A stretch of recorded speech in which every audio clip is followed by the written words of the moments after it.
नमस्कार, मैं हूं पूजा सिंह और आप देख रहे हैं हमारा उत्तराखंड का ये खास बुलेटिन। चलिए बुलेटिन की शुरुआत करेंगे उत्तराखंड की कुछ खास बड़ी खबरों के साथ। टनकपुर में नवनिर्मित कैंप कार्यालय भवन का भव्य शुभारंभ समारोह संपन्न हुआ। इसमें मुख्यमंत्री पुष्कर सिंह धामी मौजूद रहे, वहीं साथ ही स्थानीय प्रशासन और जनप्रतिनिधि भी उपस्थित रहे। नया कार्यालय भवन क्षेत्रीय कार्यों को और अधिक सुचारू बनाने में सहायक सिद्ध हो रहा है।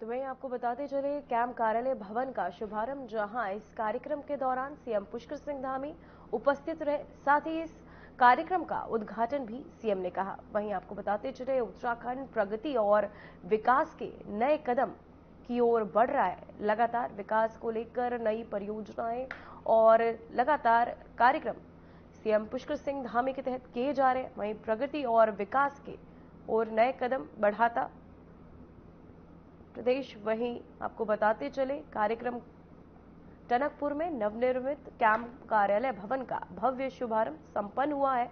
इसमें मुख्यमंत्री पुष्कर सिंह धामी मौजूद रहे इस कार्यक्रम के दौरान, साथ ही स्थानीय प्रशासन और जनप्रतिनिधि भी उपस्थित रहे। नया कार्यालय भवन क्षेत्रीय कार्यों को और अधिक सुचारू बनाने में सहायक सिद्ध होगा। तो वहीं आपको बताते चले इस कार्यालय के शुभारंभ में कई जनप्रतिनिधि भी सीएम पुष्कर सिंह धामी के साथ उपस्थित रहे, जहां प्रगति और विकास की ओर नए कदम बढ़ाता हुआ प्रदेश। वहीं सीएम धामी ने इस कार्यक्रम का शुभारंभ, कार्यालय का शुभारंभ भी किया और साथ ही आपको बताते चले कैंप कार्यालय भवन का शुभारंभ। तो मैं आपको बता दें कैंप कार्यालय भवन का शुभारंभ किया गया टनकपुर में, जहां सीएम पुष्कर सिंह धामी इस कार्यक्रम के दौरान मौजूद रहे। और आपको बताते चले इसका कैंप कार्यालय का उद्घाटन भी सीएम पुष्कर सिंह धामी ने किया। वहीं साथ ही वहां पहुंच सीएम क्या कुछ कह रहे हैं, चलिए आपको सुनाते हैं। पूर्णागिरी मैया की, पूर्णागिरी मैया की, मातृशक्ति की, मातृशक्ति की। सशक्त बहना उत्सव योजना कार्यक्रम में मंच पर आसीन भारतीय जनता पार्टी के जिलाध्यक्ष भाई गोविंद सामंत जी, जिला पंचायत के अध्यक्ष श्री आनंद सिंह अधिकारी जी, सह प्रभारी हिमांशु मिश्र जी, हमारे दर्जा राज्य मंत्री आत्मा श्याम नारायण पांडे जी, कुंवर मेहरा जी, मुकेश कलपुड़िया जी, पुष्पा विश्वकर्मा जी, जिला पंचायत उपाध्यक्ष शंकर दत्त पांडे जी, सतीश पांडे जी, सुभाष बघोली जी, अंचला बोरा जी, ब्लॉक प्रमुख दीपक रजवाल जी, प्रकाश तिवारी जी, हर्षवर्धन रावत जी, श्रीमती पेरमा पांडे जी, विपिन कुमार जी चेयरमैन टनकपुर नगर पालिका परिषद, श्रीमती रेखा देवी जी चेयरमैन बदमसा, रोहिदास अग्रवाल जी, शिवराज सिंह कठायल जी, हेमा जोशी जी, सुनीता मुरारी जी, सरोज चंद जी, भुवन पांडे जी, बंसीधर चौहान जी, जानकी शर्मा जी, इंद्रदेव विश्वकर्मा जी,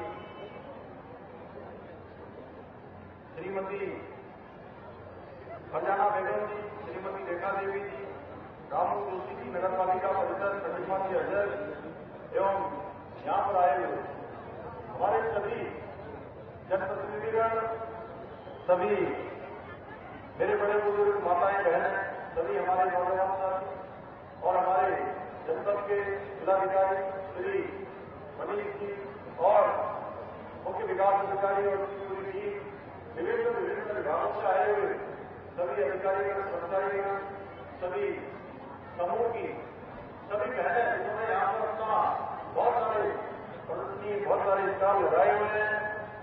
यहाँ पर उपस्थित सभी मीडिया के हमारे मित्र, चिनीकोट और आसपास के क्षेत्रों के सभी महत्वपूर्ण बस्तियां, नगर पालिका समस्त आए हुए आसपास ये सभी उपस्थित मेरे भाइयों और बहनों, मैं सबसे पहले तो इस कार्यक्रम में आप सभी माताओं बहनों का स्वयं सहायता समूह से जुड़ी हुई लक्ष्मी दीदियों सहित आप सभी का हृदय से स्वागत करता हूँ, अभिनंदन करता हूँ। आपने मेरा स्वागत किया, मैं भी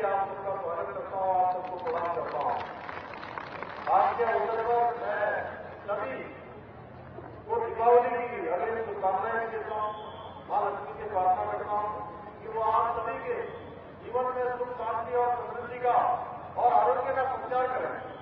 मेरा परम सौभाग्य है कि मैं दीपावली के पर्व से पूर्व हमारे प्रदेश की लक्ष्मी स्वरूपा मातृशक्ति को सभी माताओं बहनों के बीच आप सबके बीच में सुबह होने का शुभ अवसर प्राप्त हो रहा है। यह हर्ष की बात है कि आज एक और जहां सशक्त बहना उत्सव योजना के माध्यम से मातृशक्ति को नमन कर रहे हैं, वहीं टनकपुर में नवनिर्मित कैंप कार्यालय का उद्घाटन भी कर रहे हैं। भाइयों बहनों, मैंने जो आदर्श संपादक जिला बनाने का संकल्प लिया है, आज सभी बहनों के सानिध्य में हम नवनिर्मित कैंप कार्यालय के उद्घाटन द्वारा उस संकल्प को पूरा करने की दिशा में एक कदम और बढ़े हैं। ये नवनिर्मित कैंप कार्यालय केवल एक सामान्य प्रशासनिक भवन नहीं है, बल्कि जनता की सेवा और उनकी समस्याओं के समाधान का एक प्रमुख केंद्र रहेगा। प्रमुख केंद्र के रूप में यहाँ पर काम करेगा। अब आपको अपनी छोटी छोटी समस्याओं के लिए विभिन्न कार्यालयों में चक्कर नहीं काटने पड़ेंगे, नहीं देहरादून जाना पड़ेगा, नहीं कहीं अन्य स्थानों पर दौड़ भाग करनी पड़ेगी। यहीं से आपको प्रत्येक समस्या का समाधान प्राप्त हो सकेगा। ये कार्यालय केवल प्रशासनिक कार्यों तक सीमित नहीं रहेगा, बल्कि ये जनसंवाद और जनता के साथ प्रत्यक्ष संपर्क का एक माध्यम बनेगा।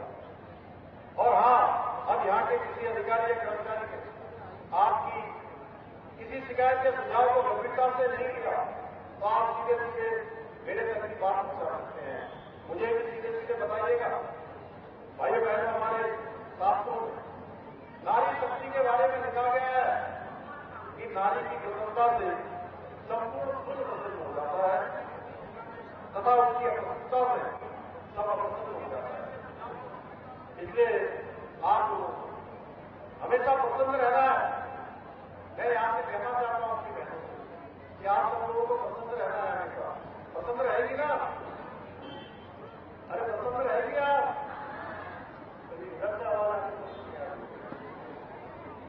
क्यों कहना सबको प्रसन्न रहना नहीं कहना सबको।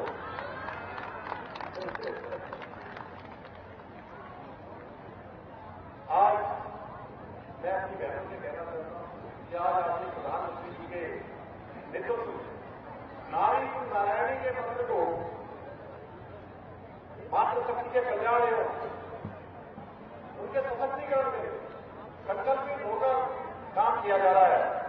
उज्ज्वला योजना, जन धन योजना, आयुष्मान भारत योजना, प्रधानमंत्री आवास योजना, बेटी पढ़ाओ बेटी बचाओ अभियान, नारी शक्ति बंधन अधिनियम जो संसद में लाकर 33% का आरक्षण देकर आदरणीय प्रधानमंत्री जी ने महिलाओं की निर्णय प्रक्रिया का सहभागी बनाया है। ये कदम भारत के लोकतंत्र में स्वर्ण अक्षरों से लिखा जाएगा। भूतों ने घोषित की इसमें हमारी मातृशक्ति को 33% का आरक्षण मिलेगा। ऐसे अनेक निर्णयों के माध्यम से मोदी जी ने मातृशक्ति का सम्मान सुरक्षित करने का ऐतिहासिक कार्य किया है। भाइयों बहनों, आदि प्रधानमंत्री जी का कथन है कि नारी सशक्त होगी तो राष्ट्र सशक्त होगा, राष्ट्र समृद्ध होगा और उनकी प्रेरणा से आज देश के प्रत्येक कोने में महिलाओं के स्वावलंबन की नई कहानियां लिख रही हैं। कोई ड्रोन चला रही है, कोई सीमा पर देश की सुरक्षा कर रही है, कोई पायलट बनकर हवाई जहाज चला रही है, कोई स्टार्टअप चला रही है, कोई ग्राम सभा की सरपंच बनकर बदलाव की अगुवाई कर रही है। आज हर क्षेत्र में महिलाएं परिवर्तन की प्रेरक बन चुकी हैं। अब केवल वो सहभागी नहीं है, उनके परिश्रम, संवेदना और कर्मठता से समाज को आज एक नई दिशा प्राप्त हो रही है। आदरणीय प्रधानमंत्री जी के मार्गदर्शन और सहयोग से हमारी राज्य सरकार की मातृशक्ति के कल्याण के लिए समर्पित होकर काम कर रही है। हमने शिक्षा, उद्यमिता, स्वास्थ्य और नौकरियों तक महिलाओं को अधिक से अधिक भागीदारी सुनिश्चित करने का प्रयास किया है।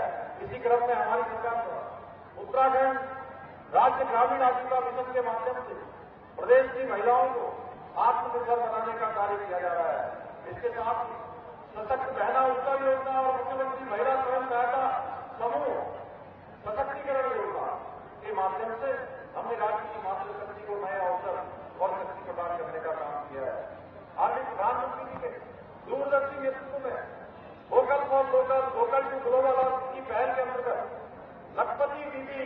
के संकल्प को साकार करने और हमारे स्थानीय उत्पादों को वैश्विक पहचान दिलाने के उद्देश्य से हाउस ऑफ हिमालयाज नाम से अम्ब्रेला ब्रांड की शुरुआत की है।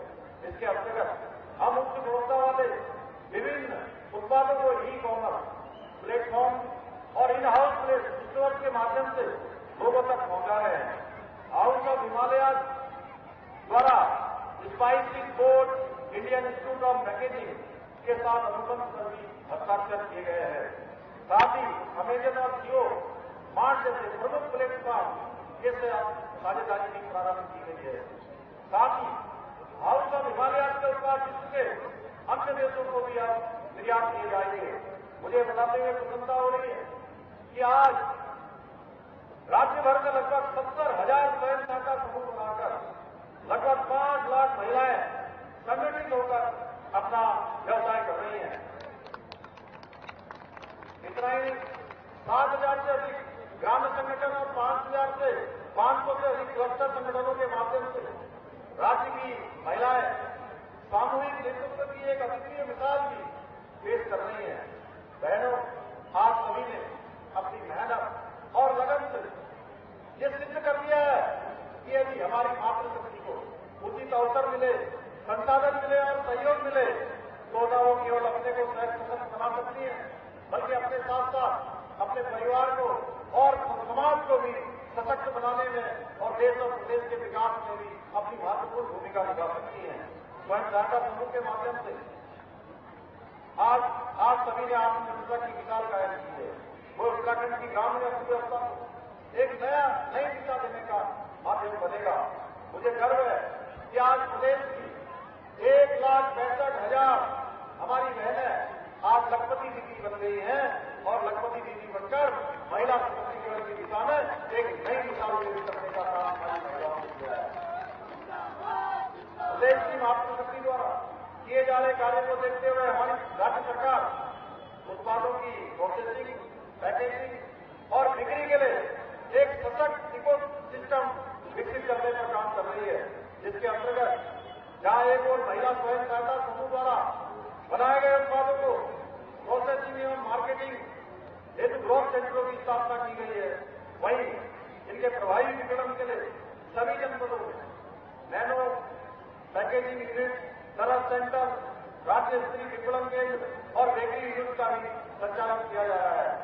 इसके साथ केंद्र सरकार की वन स्टेशन वन प्रोडक्ट योजना के अंतर्गत देहरादून और हरिद्वार रेलवे स्टेशनों पर महिला स्वयं सहायता समूह के उत्पादों की बिक्री हेतु विशेष केंद्र स्थापित किए गए हैं।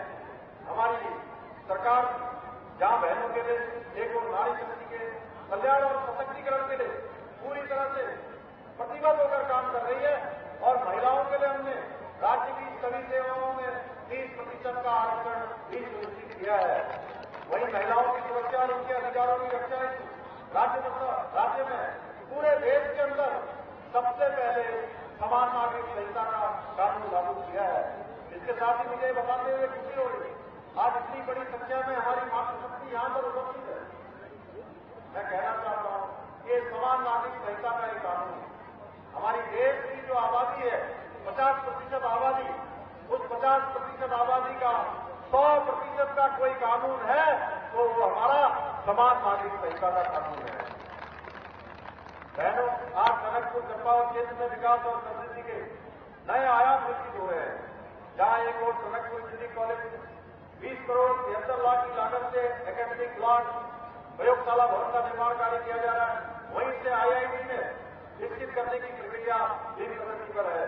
यही नहीं, जहां 16 करोड़ रुपए की लागत से राष्ट्रीय पॉलिटेक्निक भवन का निर्माण कार्य कराया जा रहा है। इसके साथ ही क्षेत्र में कनेक्टिविटी को और मजबूत बनाने के लिए जहां एक और करीब 14 करोड़ की लागत से हनुमानगढ़ी खेतखेड़ा मार्ग पर 8 पुल का निर्माण भी हमने कराया है। फिलहाल वक्त हो चुका है एक छोटे से ब्रेक का।